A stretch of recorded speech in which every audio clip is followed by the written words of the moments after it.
Sacrifice, how difficult, but how sweet. Sacrifice, how painful, but how rewarding. Happy Easter celebration and welcome to another edition of your anti-corruption program, The Eagle, right here on the NTA. My name is Martha Eche. Today we'll be talking about sacrifice, the message of Easter. Stay and you'll be glad you did. Imagine a society where everything works. Durable road networks, stable electricity supply, portable water, well-equipped and functional healthcare facilities, quality education for all, affordable housing schemes, social security benefits, job creation, and a lot more that makes life comfortable to live. That is an ideal society. We can only achieve these if we all play our part. Say no to corruption to enjoy these benefits. Kill corruption to save Nigeria. This message is from the Economic and Financial Crimes Commission, EFCC. It's the Eagle from the EFCC. Now, before we go into the topic of the day, let's go to the news corner for update on some activities of the EFCC in recent times. Two fake EFCC officials have bagged 18 months in prison without option of fine, according to the judgment of Justice Muhammad Abubakar of the Federal High Court, Abeokuta, Ogun State. The convicts, Beyoku Olatunji, aka Bashorun, and Beyoku Oluwayomi Oluwafemi, aka Olawan, were arrested by the EFCC Ibadan Zonal Office for allegedly falsely presenting themselves as operatives of the EFCC to defraud members of the public. The Beyoku brothers are to forfeit many items including phones, gold jewelry, 3 Nigerian police warrant cards, and cars. Justice Agatha Okeke of the Federal High Court sitting in Uyo, Akwa Ibom State, sentenced one Henry Mfo Asuko, a military imposter, to 8 years in prison without an option of fine. He was convicted and sentenced on a 2-count charge of impersonation and cybercrime brought against him by the Uyo Zonal Office of the EFCC. The judge also ordered the convict to pay his victims a sum of 600,000 naira as restitution before he could be released from prison. In addition, the court ordered the forfeiture of the items used in the commission of the crime, which were recovered from the convict at the point of arrest, to the federal government. In Benin City, EFCC arraigned the trio of Afake Aliyu, Felix Victor, and James Blessing Annie before Justice Efe Ikponwomba on a 6-count charge bordering on obtaining by false pretense. The defendant pleaded not guilty to the charge. Justice Ikponwomba granted bail to the defendant in the sum of 500,000 naira each and a surety in like sum, and adjourned the case to May 20, 2021 for hearing. Abuja Zonal Office of the EFCC secured the conviction of Shedrack Luke Grison, aka Ifa Korola Babalao, before Justice Musa Usman of the Federal Capital Territory High Court, Buhari, Abuja. The convict was arrested for defrauding people on the social media while posing as a spiritualist. He pleaded guilty to the charge, and Justice Usman sentenced him to 3 months in prison with an option of fine of 50,000 naira. Justice A.A. Demi Ajayi of the Federal High Court sitting in Benin City, Edo State, sentenced Ogungbemi Taiwo to 8 months imprisonment for fraud. Taiwo defrauded one Alkai Rusani of the sum of 9,225,000 naira by representing himself as posing the power to increase and double the said sum through sacrifices and invocation. He induced the victim to pay the money into the account of Moradeke Elizabeth Farotimi, domiciled in United Bank for Africa. Taiwo pleaded guilty, and Justice Demi Ajayi convicted and sentenced him to 8 months in prison, commencing from the date of his arrest.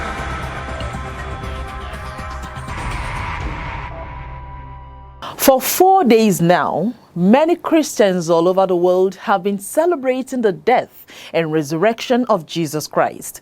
According to the Holy Bible, Jesus Christ sacrificed himself to save mankind from their sins. This is the message of Easter: sacrifice. As a Nigerian, how much can you sacrifice in order to stop corruption for the good of our country, Nigeria? Come with me to the chat room where Ngondu Ngweta takes our guest up on the relationship between sacrifice and the fight against corruption. Happy Easter celebration. I'm glad you joined us on this segment of The Eagle, where we're discussing today sacrifice, the message of Easter. Our guest today is the Senior Pastor, Word of Grace International Gospel Center, Pastor Benjamin Ogunshaki.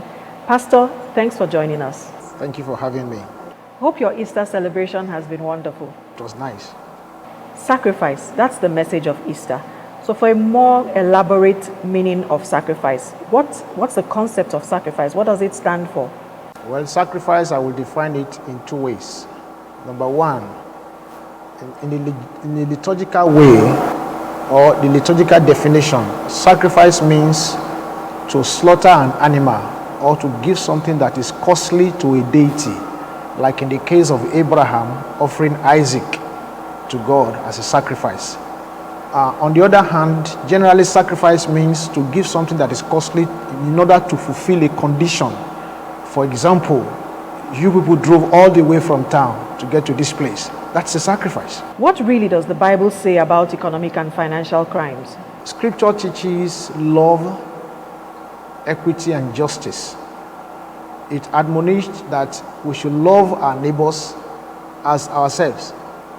And Scripture is very strict about corruption, even to the extent that Scripture admonished that even corrupt words should not proceed from our mouths.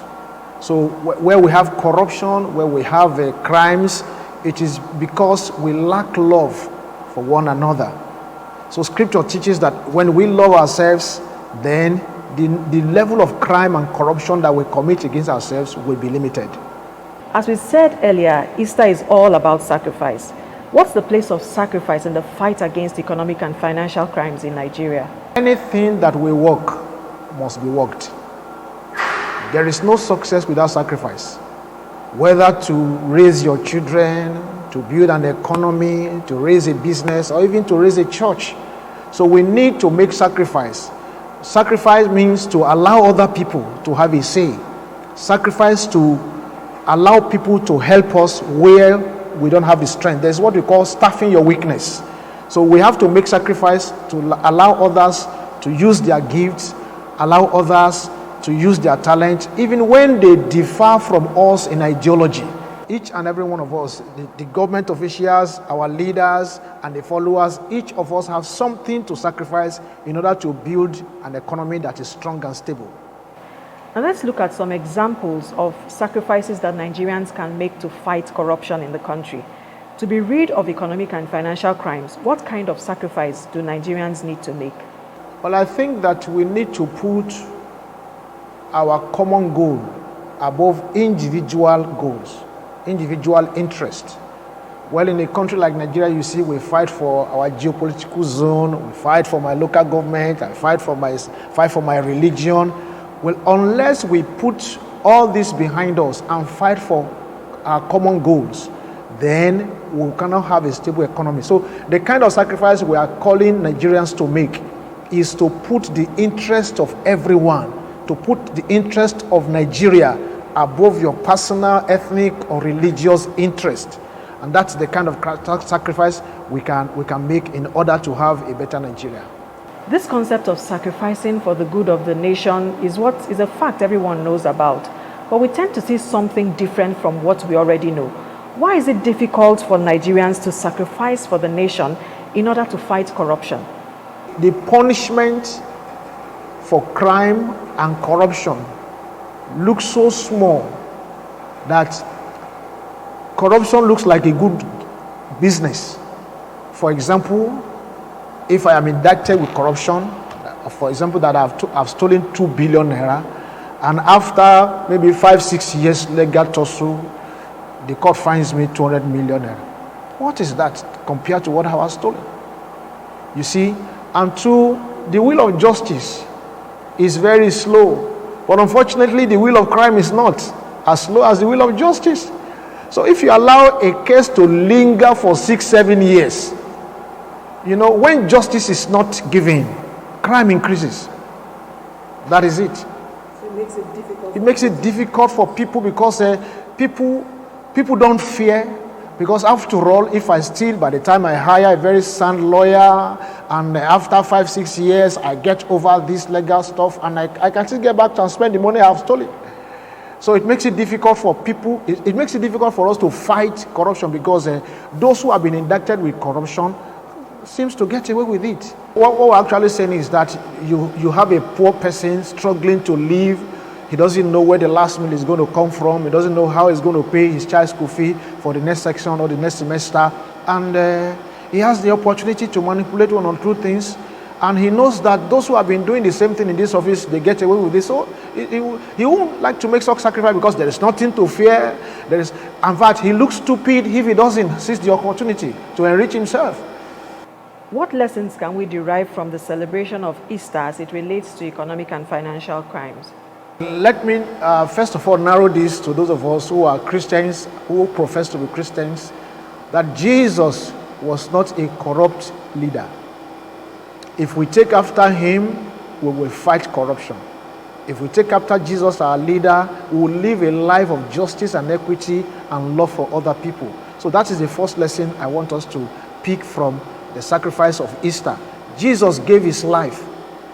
He paid that ultimate sacrifice. He made that ultimate sacrifice in order for humanity to be delivered from the hand of sin and Satan.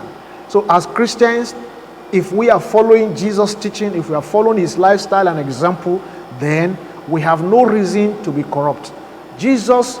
Nobody indicted Jesus with sin, embezzlement. Nobody can point to the masses of land that Jesus acquired for his generations yet unborn. And that is what we see Christians do. Okay, so we didn't learn these things from Jesus, and we have to take after him if we are Christians indeed. Every Nigerian is supposed to sacrifice for the common goal of this country. Particularly this time that we are celebrating Jesus. Those of us who believe in Jesus need to make the sacrifice, and those of us who don't even believe in Jesus need to emulate the life of Jesus and make the sacrifice to make our country better. A word of advice to Nigerians, our leaders, citizens, the masses, as we round up this segment of the discussion. Well, as far as corruption is concerned, we came to this world with nothing. And when we are going to be living, we will live with nothing. When I was a little boy, my village pastor used to give an example that I would like to share with us as we close. He said, when a little boy or a little girl is born, he clenches his fist as if he's keeping something there. As if as I'm coming to this world, though, I came with something. I came with something. Well, by the time he dies, the hands open. Even if you fold it, it's like, well, I want to speak the truth now. I didn't come with nothing. I came with nothing the other time. And that's the truth. Whether you are rich or you are poor, it doesn't matter the religion, your religious belief, it doesn't matter your ethnic nationality, it doesn't matter your political class, it doesn't matter your educational level. We came here with nothing, and we are going to live here with nothing when we go. But what justification does anyone have to amass the kind of wealth that 3, 4, 5 generations after you cannot finish spending? That is insanity. So my short advice to every one of us is that we should live a simple life. Life is complex. We need to make it simple and live our lives. 70 years, you are gone. 80 years, you can't do anything anymore. So let us learn that life is short and our time here is very brief. And so we can use the opportunity of this brevity of life to do something that is substantial and helpful to people, something that will help the generations that is coming behind, not something that will plunge them into poverty and depression. Well, I like to talk to Nigerian leaders. Leadership is responsibility. Or leadership is also opportunity. But when we neglect the responsibility that is attached to leadership and we just go for the opportunity, where we mess up things. So as leaders, we must understand that God put us where we are, or faith put us where we are, in order to make a good mark, in order to prepare for a better future for those who are coming behind us. So as leaders, you won't be there forever. Some leadership positions are by election. You are elected. When you finish your term, you will leave the place. Okay? And if you fail to leave the place, death is coming. One way or the other, you are going to leave the place. So what is the testimony that people will give about you when you are no more in the office? Do you know there are leaders in this country, you mention them like this, people shake their heads. If you enter school and you say, I'm so person, they want to marry you with, are you from the same family of so person? Are you from the same family of so person? You see, we have to be mindful of what we do as leaders so that we can create a better future for our generations yet unborn. Those of us who are the led, that we should trust the leadership, support them to do what is right, and speak up. We can't continue to be quiet when there is injustice. Let us speak up. Because if we do not speak up, they'll think that what they are doing is right. So what the followers should do, while we respect leadership, while we obey the rules, then we should speak up when we see things that are not going the way we feel they should go. I mean, the followership should speak up. Correct leaders. If you put them in position, then speak to them, confront them. You may not be able to come to the office to confront them. When they come to your churches, when they come to your mosque, the leaders of the churches and the mosque, confront them. Don't pamper them. Don't pray for them. Don't pray for corrupt people. Don't encourage corruption by giving them chieftaincy titles. See, you reprimand them. If a king, if a royal father, if a high chief corrects somebody, they will be corrected. These are your fathers. These are the places where you came from. So if as followers, we need to correct these people. We need to speak to them. If you are close to them in any way, they are a member of your church, they are worshiping in your mosque, you are close to them in one way or the other, you know those who are connected to them, send warning to them. This thing that you people are doing in the house, this thing you are doing in the office is not good. This road has not been paid for 10 years. This contract has been awarded. The road to my village, unfortunately, for the first time, I am 52. The road to my village is just started. In 52 years, I just saw third road to my village for the first time. So we're looking for a better Nigerian all this while. So let's begin to talk to our brothers. These people are our brothers, they are our sisters, they are our friends, they are our colleagues, they are in the Senate. We school together. Let's talk to them. Well, they may not hear, but let's talk to them. For us who are citizens, we must learn to live a life of equity. Like I said, Jesus taught us to do to others what we want them to do to us. Scripture says that is the explanation of the law and the prophets. Whatever you don't want people to do to you, you don't do it. For example, you won't be happy to go to the market to buy 2 cups of rice, and you discover that when you get home, it's only 1 cup that you meet there, because they use the bottom to sell and use the front to sell for you while you are looking away. And you will not be happy to buy a basket of tomato only to see that half of it has spoiled. You see, even those of us, the common people, we need to be straightforward. We need to do our business with equity, knowing that it is what we do to others that we are going to get. Well, for students, it is not good for you to have certificates that you cannot defend. Unfortunately, we have a lot of students and graduates who can't defend the certificates that they say they have from the university. All right? So we need to live with justice and live a corrupt-free life. And what it takes to live a life of corruption is far more than what it takes to live a life that is straightforward and clean. For example, armed robbers pay more, devise small strategy, use their brain more to steal and get away with it than to sit down in class and read and pass. So corruption is costlier. What it takes us to sponsor, to foot the bill of corruption is more than what it will take us to sit down, work with our hands, work hard, and make life and make ends meet. So that is my advice to our young people. We've been speaking with the senior pastor, Word of Grace International Gospel Center, Pastor Benjamin Ogunshakin. Pastor, thank you for talking with us today. I'm very delighted. Thank you very much for coming. My name is Goundu Ngueta. The program continues.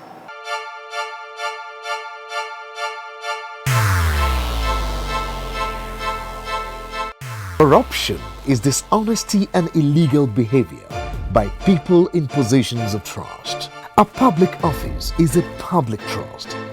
Do not abuse positions of trust for private gains. Stay away from corruption.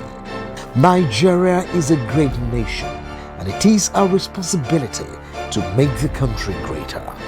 If you notice any act of corruption, please report to the EFCC via info@efccnigeria.org or call 09 904 4751 or 09 904 4752.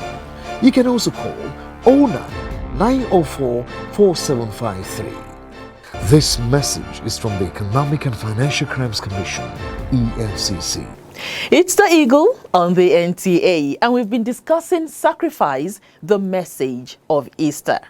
Now, if we want Nigeria to grow, then we must cast aside all our differences, sacrifice our negative desires, and be people of integrity.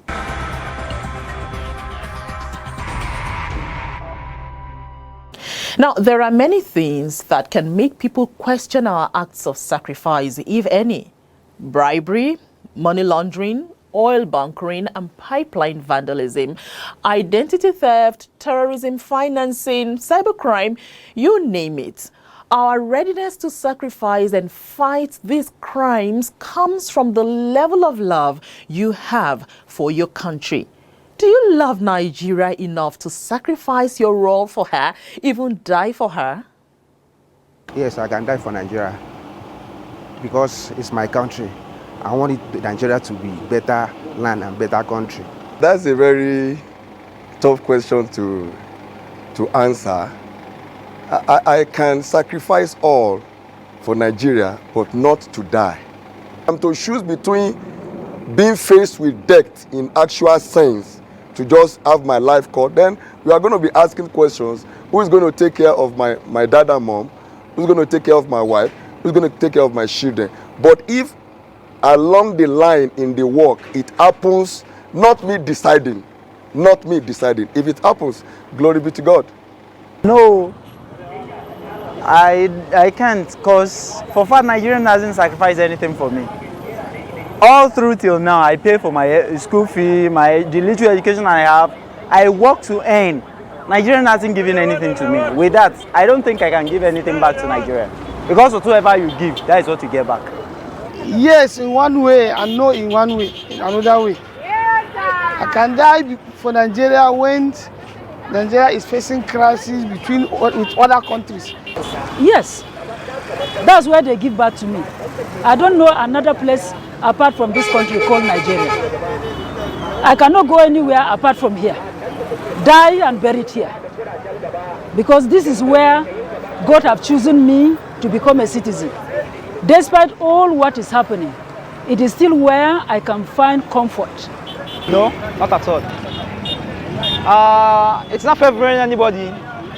Hardship everywhere, no job employment, nothing, insecurity.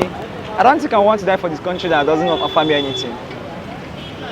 So that's my own point. I wouldn't want to, and I will not even try it. I'm a patriotic Nigerian. I love my country. I've been out of this country. I've seen what happens in other countries. It pains me when I see my people,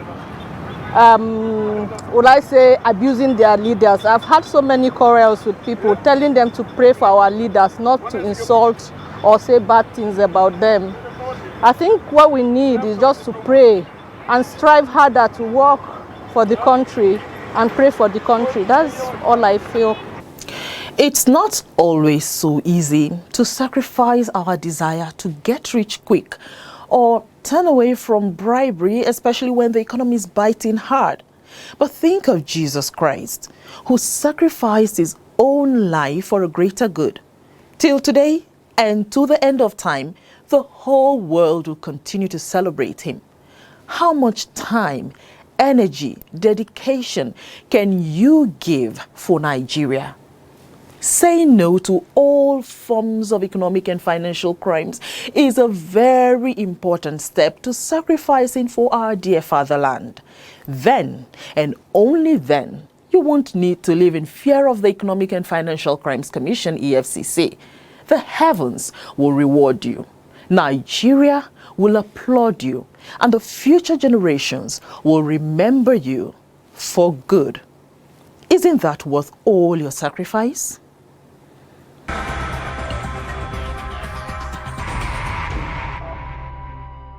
That's the package today on The Eagle. Hope you had a wonderful time with us. We'll be back same time, same station next week Monday for another edition. But you can share your thoughts with us on our email, theeagle@efccnigeria.org, theeagle@efccnigeria.org, and on all our social media platforms, it's at official EFCC. If you have petitions, just send them to info@efccnigeria.org. A personal visit to any of our offices close to you will also do a lot of good. My name is Martha H.S. saying, for every wish, every dream, every idea to become a reality, you must sacrifice something. It could be your time, your energy, or your finances. God bless you.